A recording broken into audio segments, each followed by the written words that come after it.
C'est maintenant l'heure de notre grand reportage de la semaine. Comme tous les vendredis, on se pose, on quitte un peu le rythme effréné de l'actualité, on se permet de s'intéresser à un sujet qui mérite à nos yeux qu'on lui consacre un peu plus de temps que l'ordinaire d'un JT. On part donc à Angoulême. Vous le savez, le Festival international de la bande dessinée a commencé hier, mais ce n'est pas aux dessinateurs invités que l'on s'intéresse ce soir.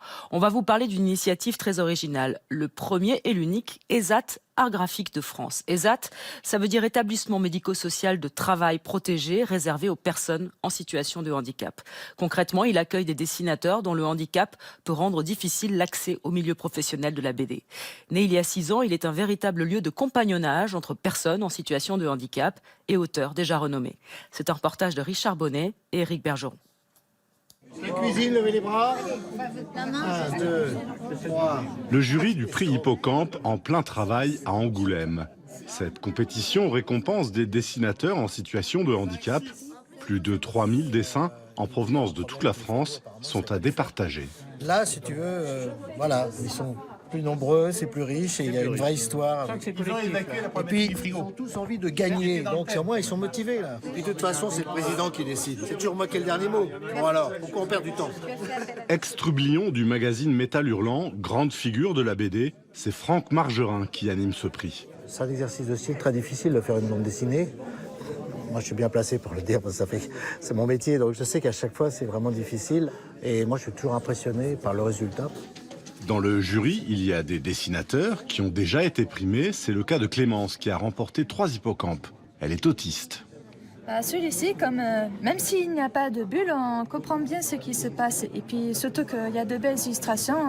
Pour le deuxième, le dessin est peut-être assez simple, moins réaliste, mais bon, il y a quand même, on sent qu'il y a de l'émotion et puis de l'originalité dedans.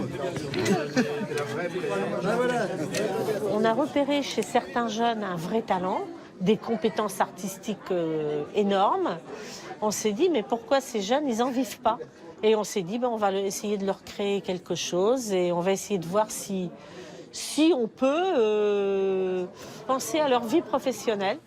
En 2012, Mireille Malo a créé à Angoulême une structure de professionnalisation des dessinateurs en situation de handicap. l'ESAT Images Art Graphique, Clémence en fait partie. Donc tu fais quoi là en ce moment là? Une petite sorcière, c'est ça? Oui, c'est ça. Ouais. C'est chouette. Une petite sorcière qui est à la fois moderne et à la fois très fantastique. Je suis quand même dans mon monde à moi. J'ai toutes les idées qui me passent derrière la tête. Tellement. Pour moi, la seule handicap qu'il y aurait, ce sont juste les obstacles, c'est tout. Pour lever les obstacles, il y a ici, à l'atelier du Marquis, des auteurs de BD professionnels comme Pierre-Laurent Dor. Sa mission, accompagner 5 dessinateurs en situation de handicap, notamment sur les commandes institutionnelles. Bon, Sébastien, salut. On va faire le point. Je t'ai amené les... Comme je sais que t'aimes bien voir ça, les travaux réalisés. Donc j'ai reçu la carte de vœux de l'INFIP faite par Erika. Je sais pas si t'avais vu son travail de mise en couleur. Si. On peut tenter un panthère prod avec juste le prod minuscule. Sébastien est atteint d'une maladie dégénérative de la vision. Il a travaillé plusieurs années dans le privé avant d'arriver à l'ESAT d'Angoulême en 2016. Quand on a un handicap, le souci c'est qu'il faut s'adapter au milieu de travail d'une société qui des fois n'est pas vraiment adaptée à un problème de handicap. Avec l'ESAT, c'est pas une prise en charge, on nous tient la main, c'est plutôt on vous met tout à disposition pour que vous puissiez le faire par vous-même.